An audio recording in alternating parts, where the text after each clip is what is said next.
Hello and welcome to Diaspora Digital Media. My name is Ron Pam Jr. and this is As E Day Happen. What is happening in Nigeria today? Plateau State to be precise and Mongo local government. Let's just say Plateau Central and Plateau North. The insecurity within this area has been alarming. Just on Christmas Day, Christmas Eve, and the day before, there were consecutive attacks on the innocent citizens who were preparing for Christmas, and over 200 persons were killed. Exactly about a month after that one, on the 24th, 23rd, 24th of January, another attack. Meanwhile, prior to this, we have had visits from the highest echelons of military might in Nigeria to the very area. The Operation Safe Havens has relocated to Mangu even before now, and there has been a 24-hour curfew in Mangu after the recent attacks. People ask, the question that begs for answers is, how is it that you have Operation Safe Havens and the curfew and people are still dying? With me to discuss this issue is Reverend Joshua Sati. And Reverend, you're welcome. Thank you very much. Happy to be here. Thank you. We're also expecting another guest. He is Osama the comedian. He is a good governance advocate. As soon as he joins us, we'll join him, link him into the conversation. Not forgetting my links man, Ernest. Chigoze Alex, who is around the corner. But let's go straight to the chase. Reverend Joshua, can we know you? Well, my name is Reverend Joshua Sati. Just to explain that I am an ordained Reverend with the Evangelical Church Winning All. But at the moment, I am working on secondment in different organizations. One of which that is very much relevant to what we're doing today is the Plateau Youth G17 Peace Progressive Forum. So I happen to be leading that particular group at the moment. And we are very much about good governance and social justice. Thank you very much. Thank you very much. Yes, and joining us, I think, yes, is Osama the comedian. Osama, you're welcome to the program. I greet you all especially. Yes, sir. Can we know you more?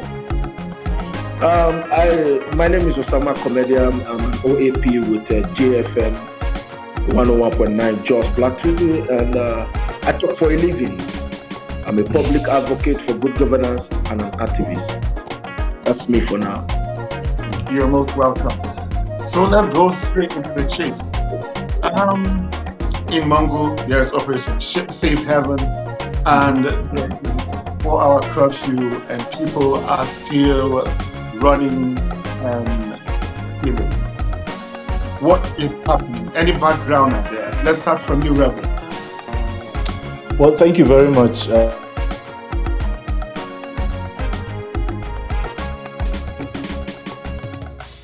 Okay, I think prosperity has shaking. Okay. All right. All right, I am back now. All right, thank you. So, just to say, there's a lot of theories, if I may put it that way, and a lot of speculations about the whole, thing. Regarding the crisis on the plateau, especially with that of Mangu, Bokos and Berkeladi. Now, let me just share a few of those. Maybe that will, kind of give us a sense of, understanding. I know that prior to, last year, we've been hearing about attacks in different areas, on the plateau. But that of Mangu, started just when the elections were completed, all right? And the governor was elected. I mean, the governor elect happens to be from Mongo. So the theory is that this is very much an attack by the opposition party or people who dislike, the governor and all of that. And mm, if you've been following, after the election, when he was declared, winner, the attack began. And then when there was this court case, suddenly the thing died, it was kind of, it doused down. After the Court of Appeal, ruling that he is not, the governor elect or some, due to the lack of structure of the PDP, everything seemed to quiet down until when the Supreme Court now declared him, the legitimate governor of Plateau State. And suddenly we are back, experiencing these attacks. And I want to also say that the attacks were actually in the interior, which clearly reports shows that it was meted by militias, all right, to be specific, Fulani militias. But that of the town, I would say it's more of a reaction to the attacks that have been happening in the interiors. That's my take. And okay. perhaps people have been just, tired. People are just tired because most of the people that live in the town now are those that have run away from the villages and are seeking refuge in the houses of relatives and all of that. So it is possible that the last attack that happened, was it day before yesterday, spark this whole reactions even within, Mongu town. And that is what the security, forces are trying to curtail, contain at the moment. So I will say people are just tired. All right. We've been shouting enough is enough, enough is enough. The government should wake up and deal with the root causes of this problem, but it is still persisting. I Okay. think people have gotten to Just, the point. just hold it Yes. there, Reverend, so that Mm, before we do Osama, yes. he's, I like his beard. Osama, you've had a background and laid down by Good Reverend evening. Tati. Mm. What's your take? What can you tell us about your Uh-oh. experience from the happenings around Mongo? Okay. Really, his connection is okay. What we'll do is the moment he comes back, then Mm. we will try to. Okay, he's Yes, back you're now. welcome, Samuel. Yeah, Welcome to. thank you. Let's hear you Yeah, I'm before. back. Yes, Mm. sir. What's your take, sir? This plateau issue is not a religious problem. It's a political undertone. I just want to start from, it's a political undertone in the sense that this killing stuff started from the last regime. For the past 8 years, there have been killings and all that. But my problem here is because the 24th night on that happened Mm, yesterday here made it 1 month. 1 month that this thing mhm. happened. When the 24th one happened, Vice President came, Chief of Army Staff, uh, uh, Nuru Ribado, and the Vice President came to represent the President. That the President said they should fish out the people that done this mayhem. Then we had a relief that thank God that finally there is the problem would solve.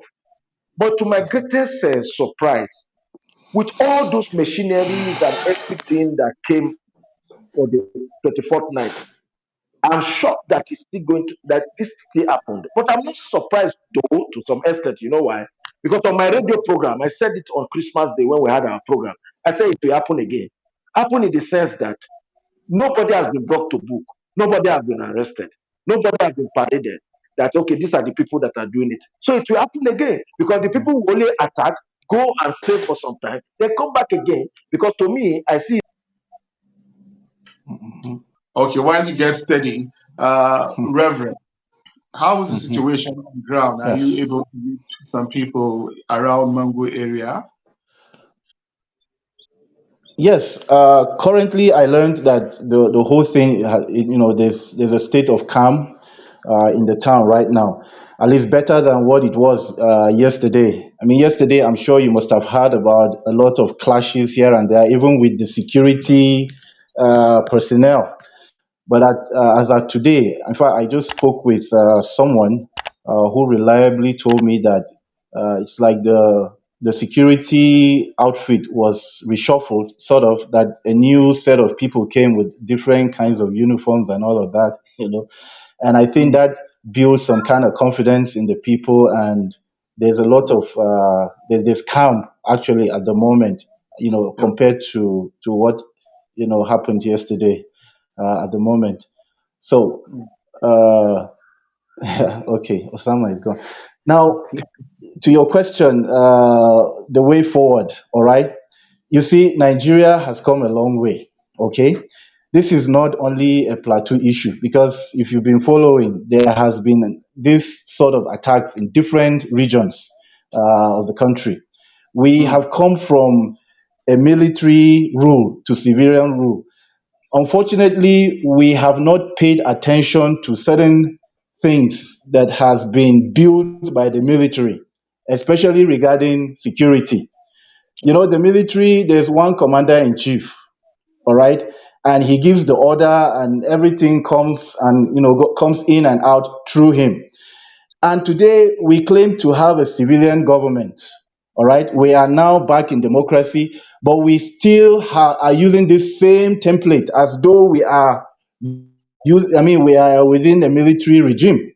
We cannot, at this point in time, afford to have a centralized security, structure in this country because right now the way things are and the way the security, the level of security challenges we are having, I think it is time for us to restructure the security architecture of this country and decentralize it. I think okay. it's time for us to begin to allow people to defend or to protect their own, territory. Okay, Yeah, and okay. we've been crying about policing, state policing, community policing, and it doesn't seem to be given the necessary attention. Okay. For me, I think maybe we should give that a chance and see, because this thing is happening within communities, and the best people that understand the terrain. The last attack that happened during the Christmas Eve, one of the one of the challenges the STF commandant was bringing forth is that the terrain was not suitable for their movement and those kind of things. Now, supposing Mhm. if we had community policing and the people who are living within that community are the ones in charge of the security of that community, I don't think that would have been a problem because they must have, they should be people that are used to that terrain and they will be able to move swiftly. And now you can see the reason why it is just important for us to restructure the security architecture of the country and let's be able to empower the state, all right, because the governor is called the chief security officer of the state, but the truth is he doesn't have any powers or authorities to command any force, right? Mm, He has to wait for the IG or it has to come from Abuja. Now, how mhm. do we expect that to really work in this kind of situation where we have militias coming to attack communities in different locations almost Okay. simultaneously? Yeah. Yeah, so you have advocated for community policing, but some would argue that, well, we have the vigilante. They are policing the community, so they are a community police. Now, when I talk about community policing, I'm talking about, okay, the command, all right, as it is right now, those vigilantes don't have the capability of carrying the kind of arms that will really address this situation, because we know that the kind of weapons that these people come with, even the military themselves, you know, sometimes they marvel at the kind of military power these people have.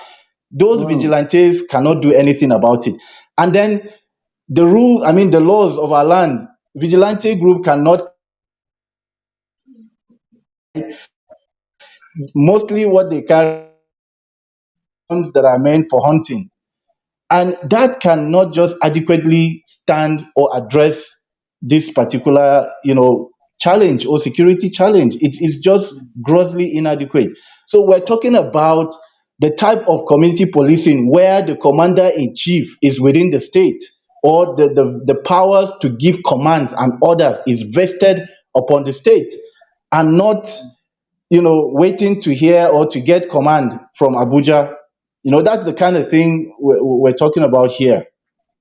Okay, thank you very much. Mm, There was this video that had gone viral, mm, purportedly by the Khan chairman of Mongo local government, who was mm.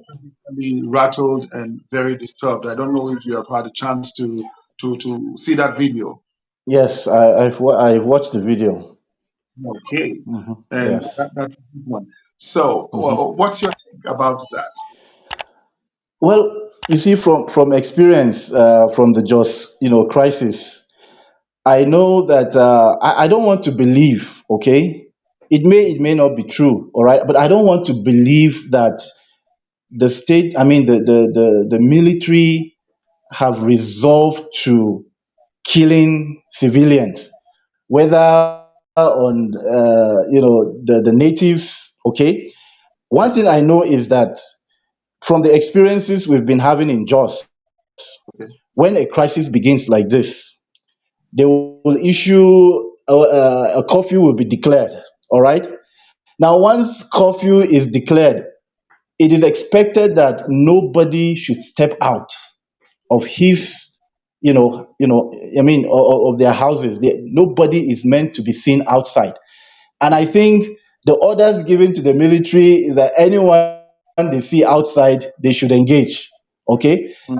Now, I'm not saying that that is an excuse for them to kill civilians, but I know we will not be missing out some misunderstandings in these regards, because if the security men are shooting and are killing, shooting at people, I am not saying that they have the justification to kill, but they can be overwhelmed by the situation, all right, and could decide to engage, people out there.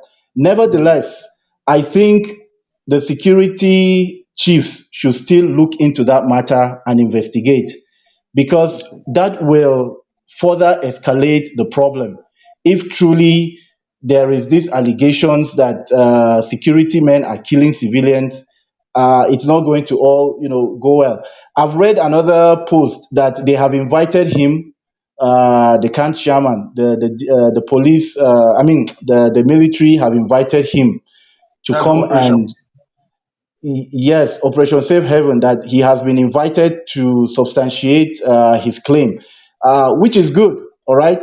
And I pray and trust that he's able to provide, details and, and real, strong evidence, to show that there are some military men that have been compromised. Nevertheless, I am glad that, in spite of all the, that is going on, I think that the security or the Operation Safe Haven have heeded to the cry, because, like I said, this evening I was told that a different set of, uniform men have been deployed, to the Mm, area, and that mm. has given the people more confidence, and trust, in the security, men, to cooperate with the security. The truth is, a lot of people are angry. There's tension. All right, so people will always want to do things, based on how they feel and how, and the emotions will actually get the best of them, and we will Yeah, always have this kind of situations. yeah. Okay. In fact, I like Mm, the tone you got it to. That quite a mm, number of people are angry, emotional mhm, about what's mhm, been going on. Some of them mhm, claim they have just lost loved ones, and others mhm, have been chased out of their homes, in their farms mhm, burned, and mhm, stuff like that. Now, mm, there's some other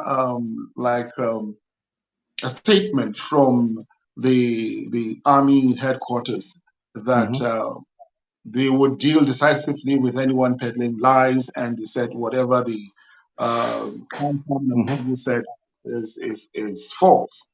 And Mm-hmm. but the tone of like dealing, following, how do we balance that with the emotions that is going through with people who have lost loved ones?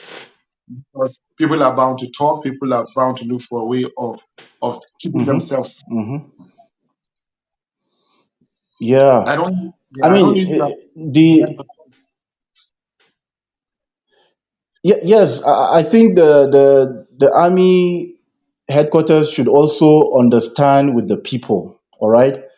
I know they should know that these people are angry when you lose your loved ones in this type of situation. I mean, you are bound to say anything and do anything. That's the truth. Okay. And of course, your emotions would definitely get the best out of you. And so my take would be that they shouldn't, further, escalate the issue by, approaching it, because I don't know how to say it, but they shouldn't approach this matter with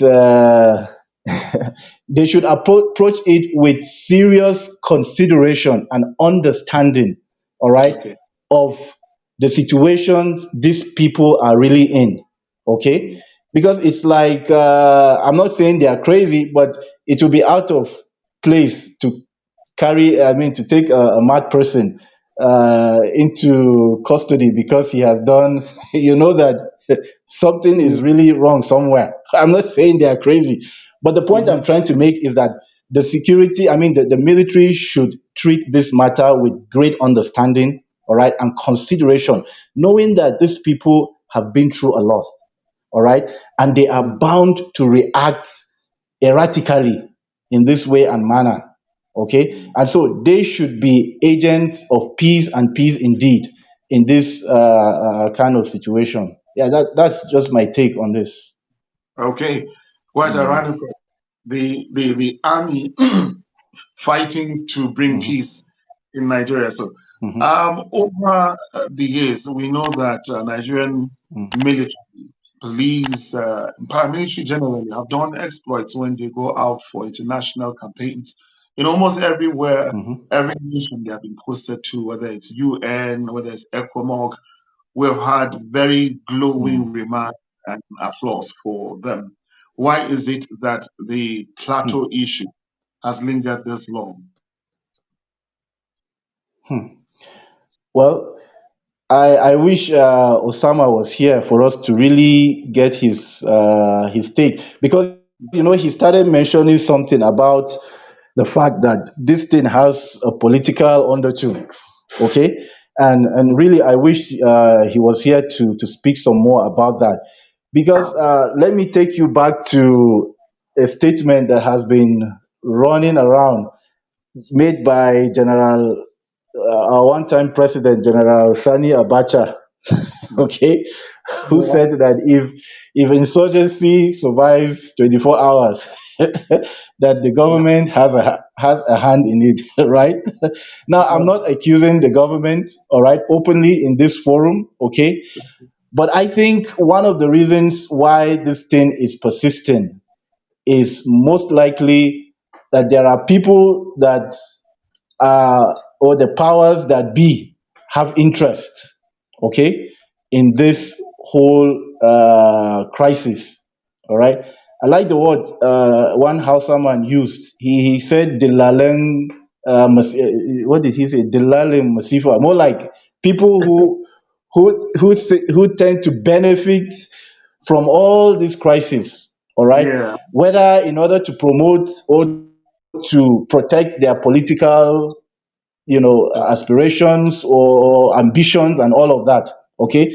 We cannot rule that out. We don't have clear and, cut clear evidence and facts. But the truth is, like I said, speculations are that truly this thing has a political undertone. This is more like, uh, people pushing for power, all right, for control. Mm. Okay. I don't want to, make this Okay. conversation intoxicated. All right, I'm just trying to speak in the in the on in a lighter note. Okay, maybe in a different Okay. forum we will go deeper. Okay, but the truth is, it is very, very possible that it is because of the political interest, all right, that is, or there are political interests. That is why this thing is still persisting, till today. Not just in, on the plateau, but even in the different areas.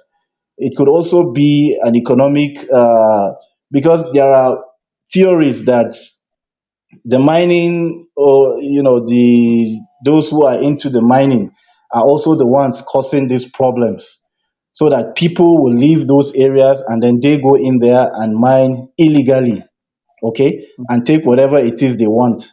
So these are Mm. all the theories that are just flowing, here and there. And then of course we have this, the occupationist, theory. Of Yeah, course, as well. you and I know that the Fulanis have been known to be moving from one place to another.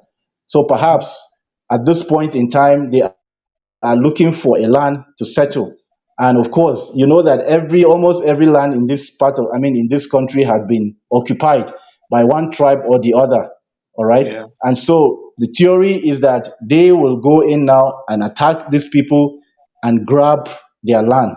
So this is another theory that is also flowing. All right. Or the speculations that we are still trying to analyze.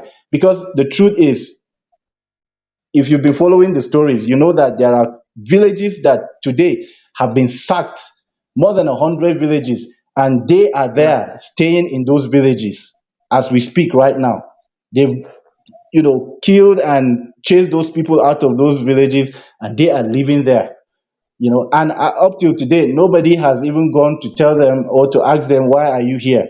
So Mm. these are just, things, this evidence that are showing to us that, look, this is more of land grabbing and, seeking for control and political power. Mm. Wow. Well, that's interesting, Reverend.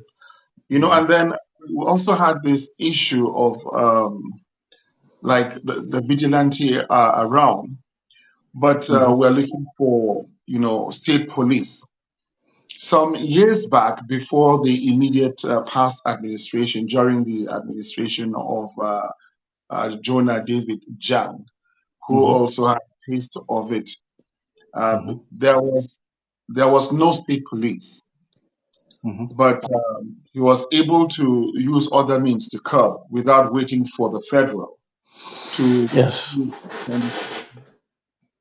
Is Mhm. there a way that the governor can leverage on that, as by experience, getting an outfit legally recognized, like the Operation Rainbow, to do something about it?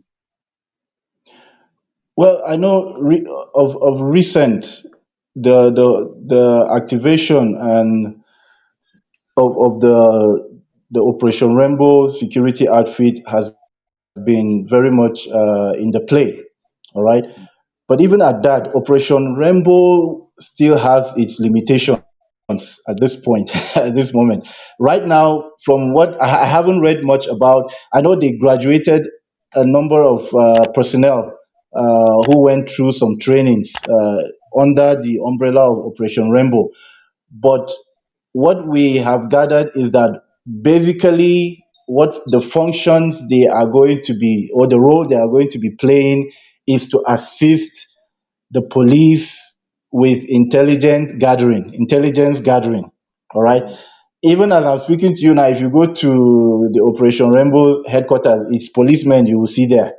All right. mm, So it's more like there's some kind of collaboration with the Nigerian police, even though it is Operation Rainbow owned by the state, but even that one, the police still run most of the vital security roles.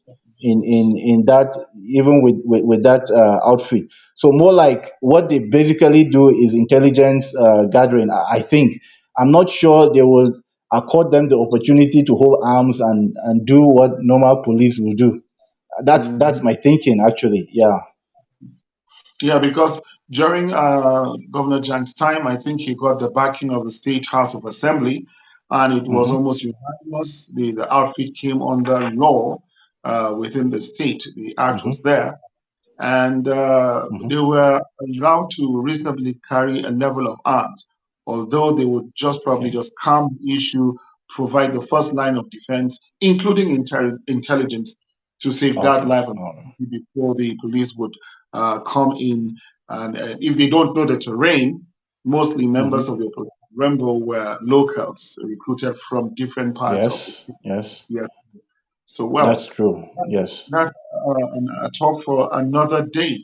Let's just hope that it Mm-hmm. works Mm-hmm. out well for all of us. Now, Mm-hmm. well, we've looked at possible remedy to this as bringing in the state police. Mm-hmm. And between now and when the presidency will Mm-hmm. probably, or the National Assembly would allow something like a state police, how would Mm-hmm. the people be able to keep themselves? Because obviously, the attacks were in Riom and sorry, Birkenladi and Bokos. Mm-hmm. Then all of a sudden, there was squash there, and it popped up in Mongo again on the Mm-hmm. 24th. So Yes. does it mean that there will always be this hide and seek? Once this place Mm-hmm. is confirmed, then they Mm-hmm. move to another place. Is there any lasting Mm-hmm. solution? How would our people in Plateau State be sure that they are safe?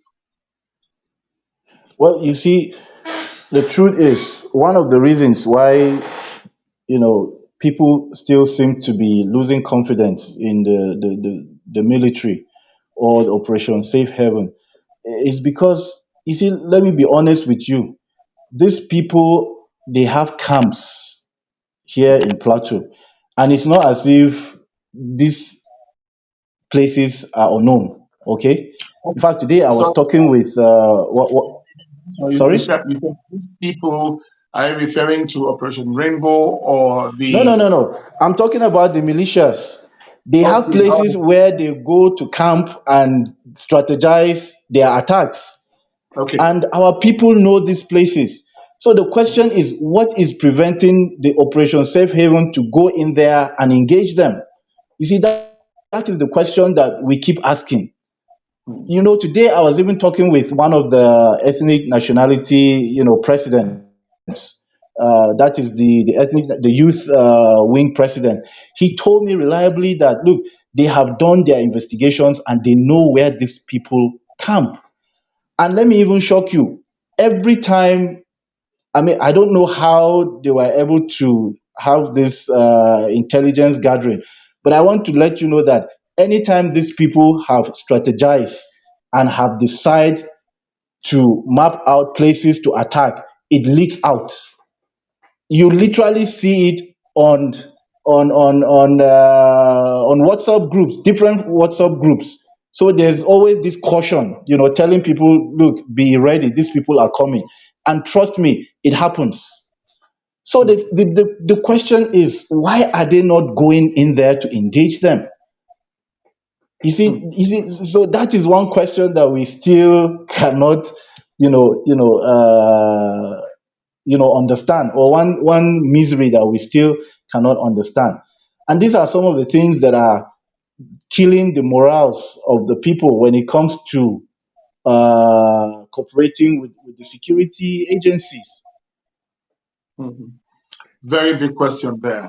And the Yeah, question I guess we'll have to look for one of the representatives or spokesperson of the defense headquarters or Operation Safe sure, Haven sure. involved on this Mm-hmm, dialogue so we can hear from them. They are mm-hmm, given the mandate to protect lives. They have been brought mm-hmm, mm-hmm, in, particularly because there's mayhem happening in Plateau State. mm-hmm. They have Sure. been deployed. So, Mm-hmm, to be fair to them, would like to give them mm-hmm, an opportunity, would like to reach out to them and see if mm-hmm, any of mm-hmm, them would send a delegation or representative to speak, and that will be great. Now, Osama has not been able to return. Reverend Joshua, any parting words? Well, just to say that Nigeria is a country that belongs to all of us. And truly, if we want to live together as a nation, then we need to resolve within our hearts that we are going to live in peace with each other. And I'm saying this because the truth is, the way things are going, a lot of people are beginning to lose confidence in our nationhood. All right.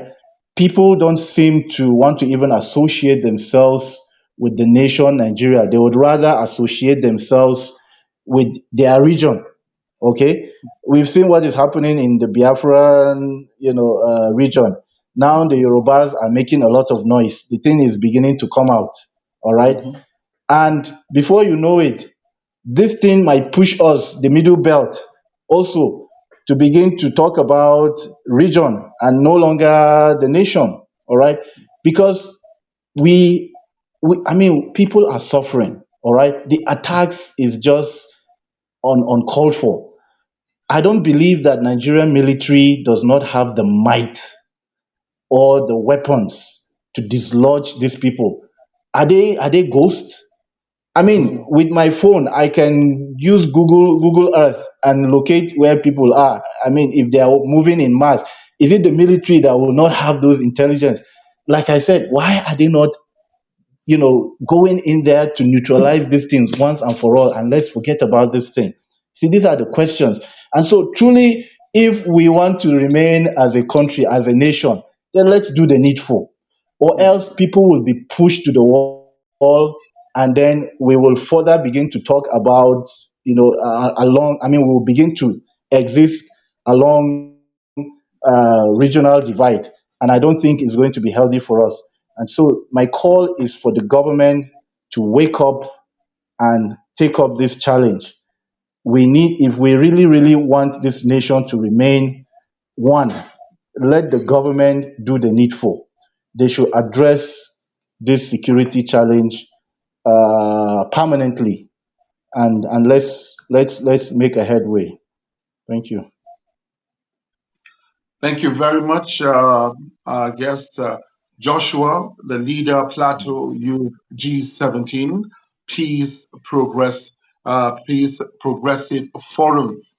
Thank Having you you. here has been wonderful, and Mm, we hope if we extend our call next time, you would oblige us your presence. My pleasure. To be a Thank you so pleasure. much. Thank you. Thank you. Yes. So, ladies and gentlemen, as it happened, this is how it has been. Our guests today have been Reverend Joshua Sati and Osama the comedian. Unfortunately, the network didn't quite favor Osama. In the meantime, here's a food for thought.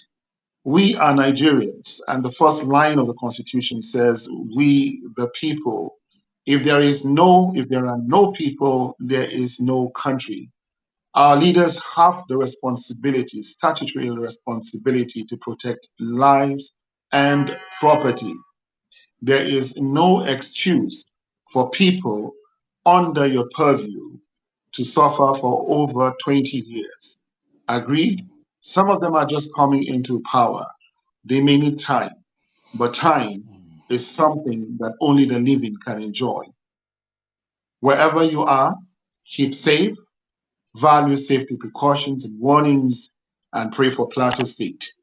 Thank you very much. As it happen, we'll return tomorrow with another edition. On behalf of the entire crew, Alex Chigoze in Abuja, and my guest, Reverend Sati Joshua Osama bin Comedian, on behalf of DDM. This is Rankam Jr. saying, keep a date with us next time. Thanks for watching. Thank you.